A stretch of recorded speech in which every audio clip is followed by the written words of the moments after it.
दुनिया की सबसे महंगी क्रिकेट बॉल, कीमत सुनकर आपके होश उड़ जाएंगे। दोस्तों, आखिर क्यों माता लक्ष्मी ने अपनी सगी बहन को इतना भयंकर श्राप दे दिया और जब राधा जी ने घायल कर दिया था श्री कृष्ण को, एक ऐसी मछली जो हवा में उड़ने वाले पक्षियों का शिकार कर लेती है। आखिर लोग अपने कान क्यों छिदवाते हैं, कारण जानकर आप हैरान हो जाएंगे। जानने के लिए बने रहिएगा वीडियो के अंत तक। फैक्ट नंबर 12, क्या आप जानते हैं दुनिया की सबसे महंगी क्रिकेट बॉल कौन सी है? दोस्तों, यह है दुनिया की सबसे महंगी बॉल जिसकी कीमत लगभग 50 लाख से भी ज्यादा है। इस बॉल को 5700 हीरो के टुकड़े और लगभग 22 कैरेट सोने से बनाया गया है। इसे बनाने का काम गीतांजलि ज्वेलर्स नाम की एक इंडियन ज्वेलरी शॉप ने किया है। इस बॉल को किसी क्रिकेट टूर्नामेंट के फाइनल में अवार्ड के लिए बनाया गया था, जो अब तक की दुनिया की सबसे महंगी क्रिकेट बॉल मानी जाती है। फैक्ट नंबर 11, आप में से हर कोई जेम्स बॉन्ड को तो जानता ही होगा। दरअसल जेम्स बॉन्ड कैरेक्टर को प्ले करने वाले एक्टर का नाम डैनियल क्रेग था और उनकी स्टोरी इतनी ज्यादा स्ट्रगलिंग की है कि आपको विश्वास ही नहीं होगा। दरअसल एक वेब सीरीज के लिए नेटफ्लिक्स से 832 करोड़ रुपए लेने वाला ये एक्टर कभी पार्कों की बेंच में सोया करता था। शुरुआत में डैनियल क्रेग थिएटर किया करते थे और उसके बाद धीरे धीरे उन्हें काम मिलना शुरू हुआ और जब उन्होंने जेम्स बॉन्ड के रूप में काम करना शुरू किया तो पूरी दुनिया ही उनकी दीवानी हो गई और आज उनका क्रेज इतना ज्यादा है कि नेटफ्लिक्स की क्राइम डायरीज नाइट आउट के लिए उन्हें 832 करोड़ रुपए दिए गए हैं। फैक्ट नंबर 10, आखिर क्यों राधा जी ने श्री कृष्ण को घायल करके पहाड़ से धक्का दे दिया था? दोस्तों, एक बार भगवान श्री कृष्ण राधा के पास गए और उन्होंने उनसे शर्त लगाई कि तुम मुझसे इतना प्रेम करती हो तो मैं तुम्हारी आंखों में एक पट्टी बांध देता हूँ, उसके बाद मुझे ढूंढ कर दिखाओ। दरअसल ये भगवान श्री कृष्ण नहीं बल्कि एक मायावी राक्षस कपटासुर था और जो भगवान श्री कृष्ण से शर्त लगाकर आया था कि मैं अपनी माया से राधा को भ्रमित करके अपना बना लूंगा। जब श्री राधा आंखों में पट्टी बांधकर श्री कृष्ण को ढूंढने लगी तब उन्हें इस बात का आभास हो गया कि जिसने उनकी आंखों में पट्टी बांधी वो श्री कृष्ण नहीं बल्कि कोई मायावी राक्षस है और श्री राधा जी ने उस कपटासुर नामक राक्षस का अंत कर दिया। फैक्ट नंबर 9, दोस्तों, हर एक जानवर जैसा पैदा होता है बड़ा होने के बाद भी वो वैसा ही दिखता है, यानी कि उसका जो रंग शुरुआत में होता है बाद में भी उसका रंग वही रहता है। लेकिन हिरन के साथ ऐसा नहीं होता। हिरन एकमात्र ऐसा जानवर है जिसे प्रकृति ने रंग बदलने की शक्ति दी हुई है। दरअसल दोस्तों, जब हिरन का बच्चा पैदा होता है तब उसके ऊपर व्हाइट कलर के स्पॉट होते हैं, लेकिन बड़े होने के बाद ये स्पॉट गायब हो जाते हैं। इसके पीछे नेचर का ही हाथ होता है, क्योंकि जब हिरन का बच्चा छोटा होता है तो ना ही वो दौड़ सकता और ना ही शिकारी जानवरों से अपनी रक्षा कर सकता है। इसलिए ये व्हाइट स्पॉट हिरन के बच्चे को शिकारी जानवरों से किसी भी झाड़ी में छुपने और धूप से बचने के लिए मदद करते हैं। फैक्ट नंबर 8, क्यों माता लक्ष्मी ने अपनी सगी बहन को श्राप दे दिया था? दोस्तों, माता लक्ष्मी की बहन का नाम अलक्ष्मी है और अलक्ष्मी हमेशा ही अपनी बहन से मिलने के लिए आया करती थी, लेकिन ये हमेशा उसी समय आया करती थी जब माता लक्ष्मी भगवान विष्णु के साथ समय बिता रही होती थी।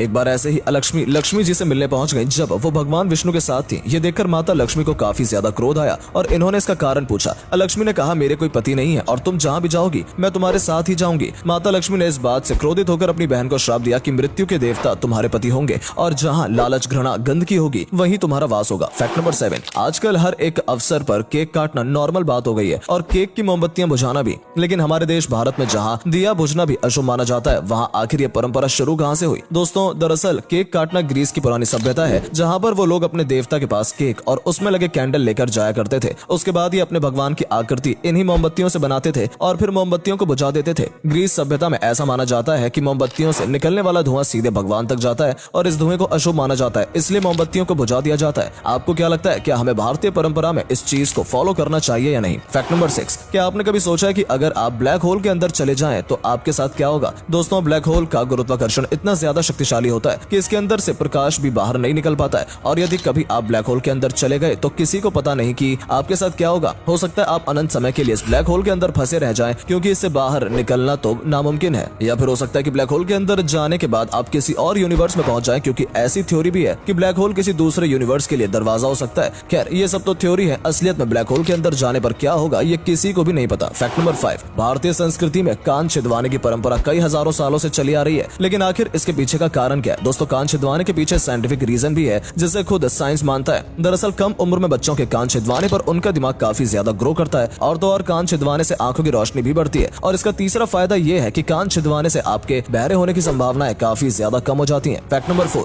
दोस्तों, कई सारे बच्चे हमेशा मछलियों का शिकार करने के लिए पानी में ऊपर उड़ते रहते हैं, लेकिन क्या आप जानते हैं कि एक ऐसी मछली भी है जो हवा में उड़ने वाले पक्षियों का भी शिकार कर लेती है? जी हाँ, इस मछली का नाम है जायंट ट्रेवली। ये मछली पानी में ज्यादा नीचे नहीं रहती है बल्कि ऊपर तैरती रहती है और काफी ज्यादा स्मार्ट होती है, जिसकी मदद से पानी के ऊपर उड़ने वाले पक्षियों की लोकेशन और वेलोसिटी को अच्छे तरीके से जज कर लेती है और जैसे ही वो पानी के करीब आती है ये उनका शिकार कर लेती है। फैक्ट नंबर 3, दोस्तों, अगर दुनिया का 8वां अजूबा इस आदमी को कहा जाए तो बिल्कुल भी गलत नहीं होगा। दरअसल इस आदमी का नाम मोहम्मद अली है, जो कि पाकिस्तान में रहता है और इसे कुदरत से एक नायाब तोहफा मिला हुआ है। मोहम्मद अली किसी भी कलर में अपनी आंखें बदल सकता है, यानी कि ये जिस कलर के कपड़े पहनता है उसकी आंखें भी उसी कलर की हो जाती हैं। केवल 4 रंगों को छोड़कर मोहम्मद अली जो भी कलर के कपड़े पहनते हैं उनकी आंखें उसी कलर में बदल जाती हैं और जब उनसे इसका कारण पूछा गया तो उन्हें खुद भी नहीं पता, लेकिन वो बताते हैं कि उनकी आंखों का कलर बदलने में केवल 3 से 4 सेकंड लगते हैं। अब इसके पीछे की असली वजह क्या है ये तो भगवान ही जाने। फैक्ट नंबर 2, दोस्तों आप सभी ने भी कभी ना कभी हवन तो किया होगा, लेकिन क्या आप जानते हैं कि हवन देते समय हर एक मंत्र के बाद स्वाहा क्यों बोला जाता है? दरअसल दोस्तों दक्ष, जैसे कि भगवान ब्रह्मा का इंसानी पुत्र भी कहा जाता है, उनकी एक बेटी थी जिसका नाम स्वाहा था। दक्ष ने अपनी बेटी का विवाह अग्नि देवता से किया था,